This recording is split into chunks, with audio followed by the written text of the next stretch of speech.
de arrancar. Bien, hemos dicho que podríamos ir haciendo un examencito sobre las tres épocas que hemos estado viendo después de la Edad Media. En nuestra primera clase ustedes hicieron un trabajo de la Edad Media, un poco recogiendo también el espíritu de la Edad Antigua. Después de eso hemos entrado en unas teorizaciones a partir de Valverde, el libro de Valverde, ¿verdad? De José Valverde, José María Valverde. Y hemos entrado a tres épocas reflexionando sobre qué se entiende por la expresión estética. ¿Qué se entiende por expresión? Digo expresión porque la estética misma es belleza, ¿verdad? Y belleza es armonía y totalidad, plenitud. Entonces ese concepto no es, se adapta, pero es el mismo. Entonces hablamos de la expresión artística de la belleza o de la expresión artística de la estética. Cómo ha evolucionado de forma, claro, sumamente genérica en este mundo moderno casi contemporáneo. Digo moderno porque estamos desde el Renacimiento a la Ilustración. Entonces ahí tenemos tres épocas. El Renacimiento, del Renacimiento a la Ilustración, segunda época, y la Ilustración, que es la que vamos a hablar. Entonces, ¿qué van a responder de esas tres épocas? Bueno, son tres preguntas. La expresión artística o estética, la expresión artística, de alguna forma que expresa la belleza. La expresión, por eso es estética, ¿verdad? La expresión artística o la expresión de la belleza en esa época, que esa es una de las preguntas que hemos visto que en el Renacimiento se logra con la perspectiva y en el manierismo se logra con la ruptura de la unidad de perspectiva, con la ruptura con dos o más perspectivas, de tal manera que la lectura queda confundida o involucrada con otra lectura. Hemos visto entonces la expresión estética, que también nos habla de que se rompe la mirada de la belleza, la mirada religiosa, ¿verdad? De la belleza trascendental a una belleza inmanente. Entonces, la expresión estética. Una segunda pregunta que hemos ido trabajando es la inspiración de esta expresión artística. Y una tercera pregunta, la época, ¿no? La expresión artística que se manifiesta en estas tres épocas, la inspiración de esa expresión artística, la inspiración social, sociopolítico, económica de esa expresión, y la particularidad de la época, ¿no? La época, ¿qué tiene esa época? De alguna forma que provoca esas nuevas inspiraciones de lo que es el espíritu humano en cuanto a búsqueda de felicidad, plenitud, porque al final la belleza es el símbolo de la expresión de la alegría, de la plenitud, de la felicidad del ser humano. Allí donde el ser humano busca realizarse, busca planificarse, es como ¿cómo se llamaría? La erupción volcánica, ¿no? La erupción de felicidad que celebra el ser humano, que si en la Edad Media se veía esa erupción en el mundo de la trascendencia salvífica religiosa o en la contemplación de lo sublime, entendido lo sublime como lo trascendental, ya el centro de unidad, de armonía y de totalidad en la Edad Media se centra de alguna forma en lo que le hemos llamado antropocentrismo, la búsqueda de un placer o de una alegría intramundana, de una dicha o de una felicidad, eh, digamos que se le ha llamado naturalista, para no ir más allá del hombre en el sentido espiritual, sino en el sentido intramundano. Buscar en esta tierra la felicidad, la plenitud, la dicha. Por eso el arte se expresa en coloridos, en muchos matices, en muchas expresiones, y que todas tienen como unidad, pero una unidad donde entra la perspectiva y la trascendencia es de forma temporal, no trascendental, sino con un punto de fuga en cada obra, donde la trascendencia es como de viajar, de ir siempre más allá, como que no hay límites en este mundo. Y bueno, la inspiración de la primera época, hemos visto económica, política y social, la monarquía, a nivel de poder político, la burguesía a nivel de economía, y la cultura de búsqueda de un placer en la diversidad. Después, cuando pasamos a la segunda época, que es el barroco, Renacimiento, barroco, ilustración. Cuando pasamos al barroco se rompe lo que conquistó el Renacimiento, que eran las leyes naturales, despreciando las leyes divinas, y se queda en un vacío sin leyes. Y en esa época surge el manierismo, que entonces rompe las leyes unificantes que encontramos en el Renacimiento, quebrando la unidad en la expresión artística. Entonces el manierismo se expresa como desde distinta óptica. Entonces, si la perspectiva nace en el Renacimiento, la diversidad de perspectiva es lo que crea el manierismo, rompe la unidad de perspectiva. Y bueno, y la tercera época es la que vamos a entrar hoy, ¿verdad? Y vamos entonces a buscar ahora en el Renacimiento, a tratar de entender, a la luz de esas tres preguntas, cómo se expresa, qué es lo nuevo a nivel de belleza, de felicidad humana, de expresión, porque si lo buscamos en el manierismo, ya lo que tenemos es algo así como el que no se puede hablar de una unidad, sino que entra la diversidad, porque al romperse la unidad que presentaba el Renacimiento, rescatando la unidad natural, entonces la belleza hay que buscarlo como si dijéramos cada uno tiene la suya o cada uno tiene que crear la suya. Por eso el manierismo tiene un arte superficial a la manera de no tiene un arte que la inspiración político-social de los distintos reinos, de alguna forma inestable, eh, que haya su expresión filosófica epocal en la ausencia de reglas o de leyes. Sería como la imposición del más fuerte. Y entonces se van confundiendo las unidades.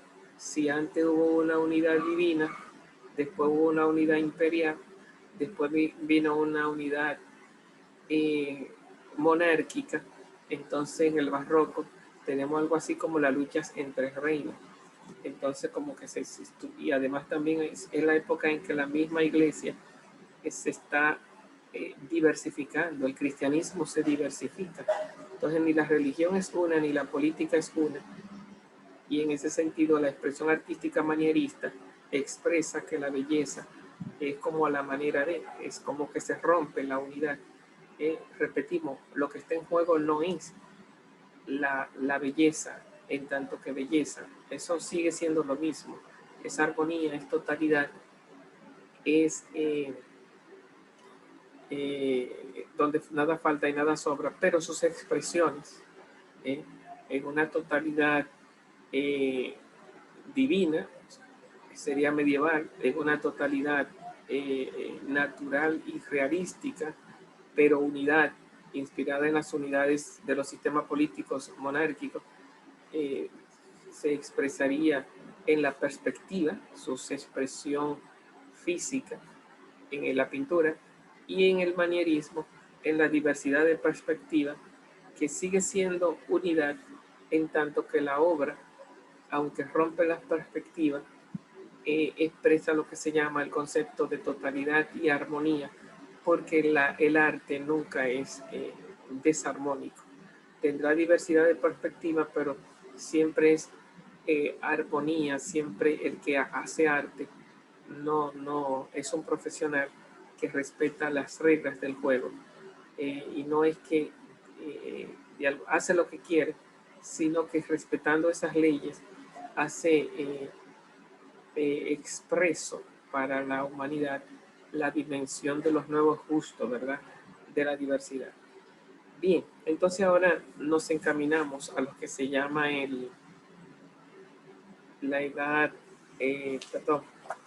la ilustración, en búsqueda siempre de responder un poco a estas tres grandes preguntas. Bueno, lo primero que nos presenta aquí es, centrándose un poco en Inglaterra, dice, un estilo mental para la buena convivencia. Entusiasmo, felicidad, un poeta consciente. Berkeley, todo eso es la parte de Inglaterra. Después se nos va un poco como a Francia, en un segundo momento. Ahí, digamos, hablando un poco de las paradojas de Diderot, de Rousseau y de Vico. Esos ya serían propios grandes de la ilustración.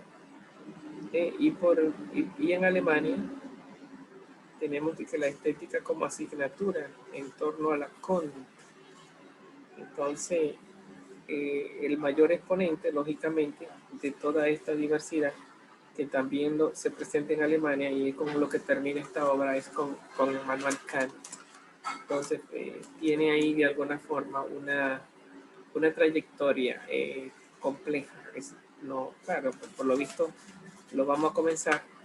Entonces nos habla Inglaterra, Francia y Alemania.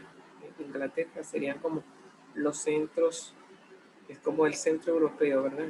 Tal vez sería más cómodo ir día una vez a Immanuel Kant, pero hay que hacer el camino tortuoso por el cual nos llevaba Valverde a ver qué riqueza le sacamos. Nos lleva Inglaterra, Francia y Alemania. En Alemania que está situado Kant.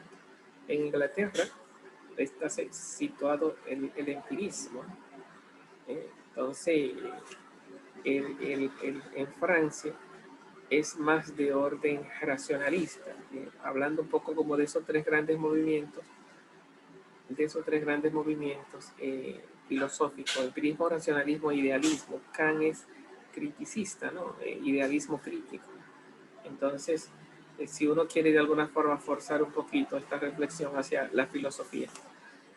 Pero bien, vamos entonces a no inventar mucho y veamos a ver lo que nos dice. Inglaterra, un estilo mental para la buena convivencia. Nos dice en principio que el tránsito desde las épocas que acabamos de mencionar hasta la Ilustración o siglo de las luces es algo gradual, sin cambios ni cortes radicales, y en cierto modo como un progreso aclaramiento, saliendo de las sombras de la crisis del siglo XVII, pero en virtud de las mismas premisas de pensamiento, es decir, del racionalismo. A partir de la misma premisa del pensamiento, o sea, ahí hay un punto, es decir, el racionalismo, ¿no? Como que si el racionalismo estaría como en la base, de alguna forma, por lo menos del espíritu cientificista, ¿no? Propio del Renacimiento. No hay, claro está, completa sincronía en la evolución y en general en la marcha de la sociedad y la economía. Concretamente, Inglaterra alcanza muy pronto maduración de hechos y situaciones que en el continente podrán retrasarse un siglo tras dos. Recordemos ante todo que la reducción del poder regio y el establecimiento de un parlamento cierto, que muy monetario y restringido a grandes propietarios, en Inglaterra tiene lugar ya en la segunda mitad del siglo XVII, y entonces se establece como bien común definitivo el típico estilo británico, que corresponde a un determinado modo de vida intelectual, incluso antes de que empiece a alborear el optimismo del siglo de las luces como condición previa de este. Un lenguaje claro y convencional, apropiado para la comunicación de las buenas sociedades, dando lugar a márgenes de discrepancia, pero sin entrar en cuestiones demasiado personales ni profundas. Es decir, el lenguaje que sirve a la vez para el análisis empirista del funcionamiento de la mente humana, para la remisión confiada al buen sentido, al sentido común de la convivencia, contando con la buena marcha del universo y con la cordura social, siquiera sea por conveniencia propia, sobre el fondo de un gran ordenador y rector del mundo. Si ese lenguaje, si ese lenguaje puede parecer a un observador intelectual un tanto crítico, escéptico en cuanto a todo lo que sea metafísica, ideas generales y explicaciones totales, es por su instinto de economía, de lenguaje y de pensamiento, que elude las cuestiones que no tienen consecuencia en la vida real y en otro sentido, en otro sentido, por su sentido de cortesía en la coexistencia, rehuye profundizar en intimidades y creencias últimas como para no crear discordias inútiles. Es, en una palabra, un lenguaje del siglo de Newton. ¿Sí? Lo que está a la base es el cientificismo, ¿verdad? Entonces estamos hablando como un nuevo estilo. El corte, el Parlamento de Inglaterra. Con Inglaterra inicia el Renacimiento en el, en el 1668. Inicia con la carta magna y con la revolución inglesa. Entonces, ahí inicia el Renacimiento también con la obra de John Locke. Entonces, bajo el espíritu racionalista. Entonces, aparece, digamos, el cortesano inglés, el hombre del parlamento. Entonces, digamos que sería como el nuevo modelo de felicidad. El hombre que habla un solo lenguaje, que no se mete en cuestiones religiosas, que habla en sentido, ¿cómo le llamamos nosotros? Cuando una persona de alguna estudia como relaciones entre países, ¿no? Diplomacia es la palabra que busco, ¿no? Es como cuando tú dices, caramba, tú si eres diplomático, tú manejas el discurso y te manejas y hablas con cierta serenidad, con cierta profundidad. No te metes en cuestiones religiosas, no te metes en cuestiones de religión, que son las grandes controversias de esa época, porque la religión se ha dividido, el cristianismo se ha dividido, los reinos se han dividido, y sin embargo permanece en un lenguaje concorde, no discorde, y a pesar de todo, bajo la apariencia, salva desde un instinto económico, desde un espíritu economicista, salva el diálogo desde una esfera científica de base economicista. Digo científica porque hay ciertos niveles de altura, de tranquilidad, de profundidad, es como el economista, ¿verdad? Que maneja el diálogo desde un cierto nivel y entonces presenta también una conducta, un estilo, una belleza en el porte. Entonces el nuevo estilo de felicidad, lo que inspira la felicidad, se va como modelando en Inglaterra por el porte del inglés, ¿no? Entonces, esa es una palabra en lenguaje del siglo de Newton, pero precede incluso el establecimiento de su era de paz y prosperidad. Pues en efecto, ya lo encontramos plenamente ejercido en un pensador extremadamente pesimista, el cual a efecto de nuestras disciplinas, vamos a ver,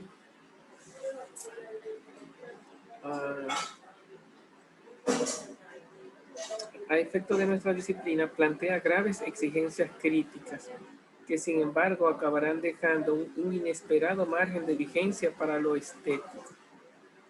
Nos referimos a Thomas Hobbes, que también es inglés y también presenta ese porte y ese estilo, y sin embargo, en vez de beneficiar el espíritu de la estética, lo que hace es que lo pone en crisis. Quien vivió en la época de las grandes luchas entre el absolutismo y el parlamentarismo. El parlamento es la corte política de Inglaterra, el parlamento, los lores y señores. Es el grupo en el cual se inspira la democracia estadounidense y la democracia francesa. Y recuerden que Thomas Hobbes es uno de los padres de la democracia. En Thomas Hobbes encontramos aquella frase de que los hombres nacen libres e iguales. En contraposición con Jean-Jacques Rousseau, Thomas Hobbes nos dice que el hombre es malo por naturaleza, y tal vez esa maldad del ser humano es el tinte negro que pone en crisis lo que se llama la búsqueda de la felicidad de ese hombre, porque es un hombre que en lugar de ser armónico es un hombre agresivo. El hombre es un lobo para el hombre, es un hombre contra el hombre. Entonces, ¿cómo buscar la felicidad, la plenitud humana en un espíritu que necesita ser sometido y necesita someterse a un poder superior, porque él mismo no puede vivir la estabilidad que ostenta, la estabilidad que modela, la estabilidad que presenta el cortesano inglés? Siendo él un cortesano inglés, dice que es necesario una fuerza, un poder a la cual el hombre se someta, y que ese poder procure los intereses del pueblo, de la mayoría. Entonces, ya ahí podemos ir preludiando la estética de ¿cómo se llama? De Kant, ¿no? Ese dualismo entre la razón y la felicidad que establece Kant dentro del hombre. Bueno, que vivió en la época de las grandes luchas del absolutismo y el parlamentarismo. En sentido social, el concepto de absolutismo, de que todo viene de Dios y que el rey tiene que tener todos los poderes y que a él hay que concederle todos los poderes, eso también lo piensa Thomas Hobbes, solo que en representación ejerce la fuerza por representación y por elección, o sea, por elección. Entonces, y el parlamentarismo, que sería también la manifestación dialógica, que no solamente la fuerza, sino el diálogo. Entonces, dos cosas: disciplina, imposición y diálogo, ¿no? Que vaya, entonces ambas cosas, quedando mal con ambos bandos, con el bando del absolutismo, claro, porque él no es absolutista, es parlamentario, es democrático, pero tampoco es parlamentario, sino que tiende al absolutismo. Entonces le queda mal a los dos, porque establece un intermedio. Ante uno, en cuanto materialista, más o menos ateo, eso es, de frente al absolutismo, que es de orden teocéntrico, eh, ante los otros como absolutista en su idea del poder soberano, ante los parlamentistas, que son de alguna forma no impositivos, sino dialógicos. Entonces se va también contra ellos, porque habla de que tiene que haber un poder al cual todos nos sometamos, pero tampoco se va con el poder divino. Es un poder que él le llama, es un poder humano, un poder que él le llama. ¿Cómo se llama la obra de él? De Thomas Hobbes. Bueno, se me olvida el nombre, pero el nombre de la obra. El Leviatán. Gracias. El Leviatán es, sí, gracias. El Leviatán es ese monstruo marino, ¿verdad? Entonces él habla de que el hombre que ejerce el poder político es ese Dios mortal que el hombre crea al elegirlo. Entonces no es el Dios que viene de otro mundo, el Dios cristiano. Es el Dios del poder político, el Leviatán, ese Dios que el hombre ha creado para someterse ante él.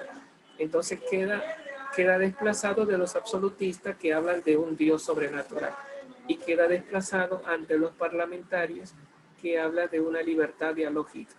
Entonces no se somete a ninguna de las dos. Por lo tanto, la democracia de Thomas Hobbes es una democracia absolutista en un sentido y parlamentaria en otro, en su idea de poder soberano. ¿Por qué? Porque no cree en la libertad del hombre. ¿Por qué? Porque el hombre es malo por naturaleza, en su mentalidad. Su pesimismo, el mundo es una guerra de todos contra todos, solo evitada por la renuncia a nuestros derechos y libertades. El hombre, homo locus hominis, es la frase que lo identifica. El hombre es un lobo para el hombre. Donde hay dos hombres, lo que hay es guerra y muerte. Para que no se estén matando, hay que poner un hombre que esté por encima de todos. Entonces cada uno de nosotros tenemos que renunciar a nuestro derecho con el cual nacimos, el derecho de autogobierno. Ese es el fundamento de la democracia. Yo nací no subordinado a ningún rey, no soy súbdito de ningún rey, no soy esclavo de ningún amo, no soy siervo de ningún señor. Yo nací libre. El esclavo es tan libre como el hijo del rey, porque por naturaleza, la naturaleza nos hizo libre a todos. Es una frase muy vieja de Grecia, pero aquí está recogida en su novedad histórica. La naturaleza a nadie hizo esclavo, la naturaleza a todo hizo libre. Entonces, yo soy libre, pero en mi raíz, por la herida del pecado original, que también afecta a esta ideología, el hombre tiende al egoísmo y es antisocial por naturaleza. Entonces, el hombre lleva esa maldad por dentro, además de su libertad. Como libre no estoy sometido a nadie y nadie me puede someter. Como malo necesito a quien someterme para que me rija y me gobierne. Entonces la naturaleza a nadie hizo esclavo, a nadie hizo rey, a nadie hizo señor. Entonces ese es el primer fundamento de la democracia, ¿cómo se le llama? La democracia ilustrada, la democracia contemporánea en la que estamos viviendo. Entonces, interesante, porque estos son los fundamentos que inspiran la nueva estética.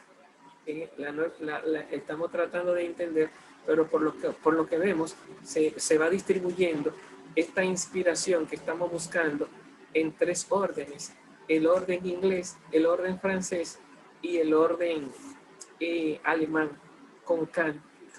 Entonces, entiendo que con Jean-Jacques Rousseau nos encontraremos en el orden francés. Aquí estamos viendo las bases democráticas, antropocéntricas, que inspiran la estética a la luz de Thomas Hobbes.